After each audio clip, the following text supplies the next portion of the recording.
The following clip is from an actual client's Akashic Records Galactic Astrology session.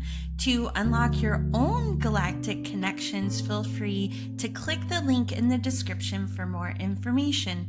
Enjoy! Yes, your energy felt very, very different. Instantly, I got chills, like a lot of energetic feeling was coming through for me. It's interesting because when I went back and looked through my notes because the aura colors that are coming up for you right now are very powerful. A lot of purple and gold. And Okay. when I went back and looked, like when I first read for you, there was a lot of red. So there was, at the time, there was a lot of like working on root chakra energy. Mm-hmm. And they, at that moment, they actually said your highest expression at that moment was more of a indigo ray.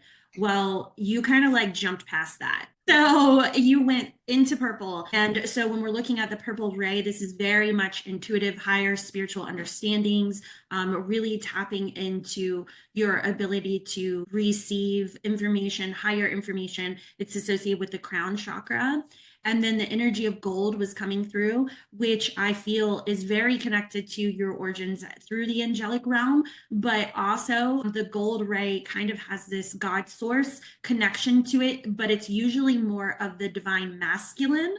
Mm-hmm. So, with you asking about Lyra, this wasn't surprising to me because it feels like an encouragement towards activation with confidence and assertive, like grounded, divine, assertive energy, which these are traits that the indigo ray can have, but it's has a different frequency and it's more connected to the crown chakra of download of information. So they all work together. I'm hearing your guide saying the indigo ray is still very much a part of you, because it is connected to the third eye and the throat. But right now you're in a time and season of receiving information, activations. I'm hearing clarity and really fine tuning your intuitive muscle.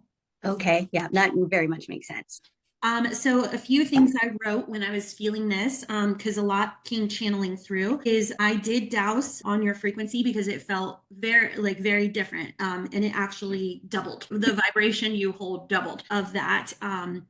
And they did say, once again, they said your auras jumped at the time to purple because it's a time for really stepping into your intuitive abilities.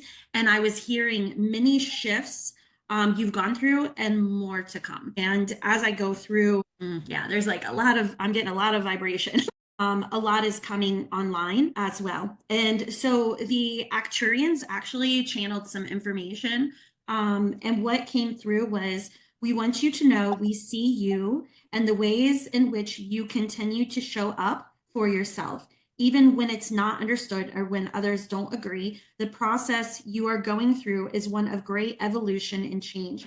Give yourself grace and celebrate your wins. And they showed me this visual, and it was the visual of your soul. And there was all of these colors and things swirling around you. And it was like each was a representation of a blessing, a gift, a surprise, an opportunity.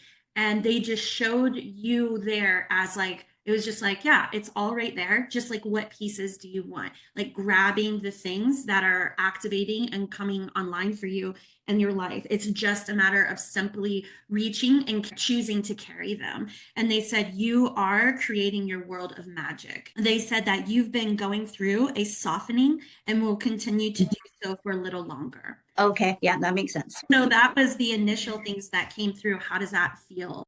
It made me a little emotional just because it has not been an easy year since I've seen you last, but it's just like I feel like the sun's just starting to rise. Like I'm at sunrise right now. And I'm like almost excited, but I'm still Yes. getting my bearings kind of thing. Yeah.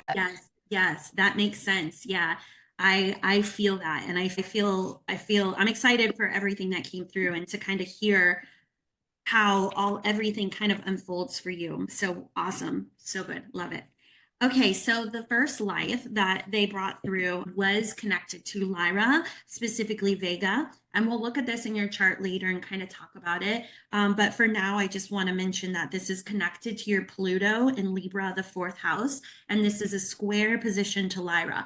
And so when I asked if you incarnated here, they said not in this particular connection, but she had in other lives. So for this life today, they wanted to talk about you did not actually incarnate on Lyra, you were in angelic form. So Okay. this was an angelic form life. And what they said is they said she served a role in connecting and helping the Lyran people in their early conscious development. She had a heart for those people, and a curiosity grew inside her through their connections. She played a role of being a grounded teacher of sorts and helping to guide them in principles that honored cosmic law. Yet, also, as an observer of not only their ways, but of those of other races of beings, specifically the Dracos or the reptilians, she witnessed the unfolding of chaos and destruction that was the result of the evolution of consciousness exploring polarity.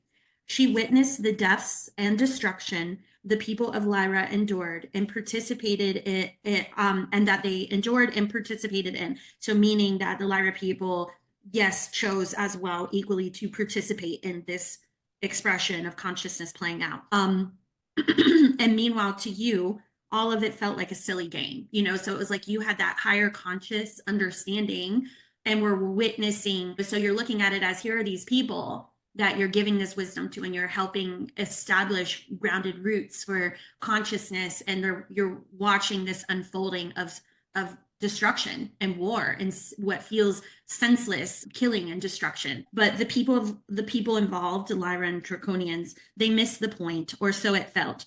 Yet there was an understanding also that the people must, and this is when they said there was an understanding, this is to you. There was a part of you that understood that the people must find their own way. They must learn to see their own personal power and how they participate in the games they choose to engage in. They said that no karma was occurred. However, a challenge developed within you as a result of this. And they quoted, like, as if your soul at the time was communicating. They said, do I act for the people? Can I sway the people? Do I engage to intervene? Or do I allow things to simply play out? So it was this frustrating experience of like, this is silly. Why are you playing this game? I'm trying to teach you another way, but yet also understanding they're going to do what they're going to do. And what am I doing? How can I intervene? How can I stop this? Am I meant to stop this? So all of that. And I asked, what guidance do you have regarding this life? And they said, in the state of things as they are, meaning here, we're talking now, this life, in the state of things as they are, there will always be a call for those who know, meaning know, to step forward to inspire the people to rise up and shift their perspective.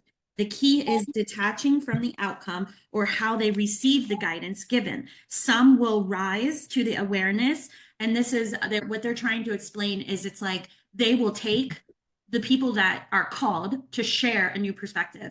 There has to be a detachment, because essentially whatever role that consciousness journey is meant to play out, they're going to filter the guidance and perspective to some degree through that lens. So they were saying, like, essentially to some, this will cause awareness of the they used a word that I don't normally use, but the hologenetic nature of things. Meanwhile, others, it would inspire them to rise up to war. So it's like the same information, it filters through what that consciousness journey is here to experience and find their way through, which once again says you have to say the things, but you have to detach from the way in which some might take the easy route. This is an illusion. Okay, duh. Why am I playing with that? I'm not going to engage in hate. I'm not going to engage in, discrimination or whatever it is, where others might say like, they might take it and somehow it feels twisted and it inspire them to do the opposite, but it's like they're taking the harder route of like getting to the point where they experience it, feel the destruction and say, hey, wait, this didn't change anything, but they have to go through that journey for themselves. Right. So they said, either path, no matter where people choose, it's simply like that's the energy playing out. They said, but the individuals, meaning those who speak the awareness, who inspire, will always be called to empower and guide to other ways of thought and being. One of the traits of the Lyran race is confidence and courage. And they said, embody these things. You are these things. And when I looked in your chart, you do have a placement trine, which a trine, I'm not sure if you remember this, but this means it's something you inherited. You have a quality, a part of you. You have the Lyran traits, those qualities in which are imparted in you. So you have this connection, trine your sun. So that means in this lifetime, they're very influencing to the third house, which is what? It's your local environment. Also, it's your voice. It's how you speak. It's the things you say. It's normally ruled by Gemini, but even at that, it's in Virgo, which is also ruled by Mercury. So either way you spin it, Right. It's a topic of like you are meant to embody comfort and being one of these people that are inspired to speak of the higher perspectives, understandings, hence the purple ray coming online. So, with the understanding downloads, but detach from how the people use the information. Okay. Yeah. So how does that feel? Makes a lot of sense. And, I think that's kind of what I was feeling about that Lyran connection, because it keeps showing up everywhere. And I'm like, what is it? Because it didn't feel like it didn't feel like it was like a home planet or anything like that, but it felt like there's a lot of influence. So that makes a lot of sense. And it also makes a lot of sense in my life. Like, I feel like I do a lot of talking and there's not a lot of listening. And then like 10 years later, those people will come back and try and teach me what I've been saying all this time. I'm like, yeah. Oh my gosh, that is so funny. And when you were talking, I did get your guides were saying to me, you did incarnate in Lyra, but what I'm hearing is the life, which it's not covered today, the life in which you were a part of Lyra, you did a lot of travel. You didn't stay, which they're like, that's why it doesn't really feel like her home planet. And also sometimes people that are very connected to Lyra will feel like a deep destructive feeling of loss that plays out in this life, but that I wasn't feeling that intensity in your records, which would make sense why in this life you were an observer in an angelic form engaging with, and then when you did incarnate with Lyra, you were spending more time in exploration and not like rooted in that particular planet. Yeah, that very much makes sense, because I do feel like that sense of home from other places that also no longer exists. So I know that feeling, but it's not connected with Lyra. So yeah, that totally makes sense.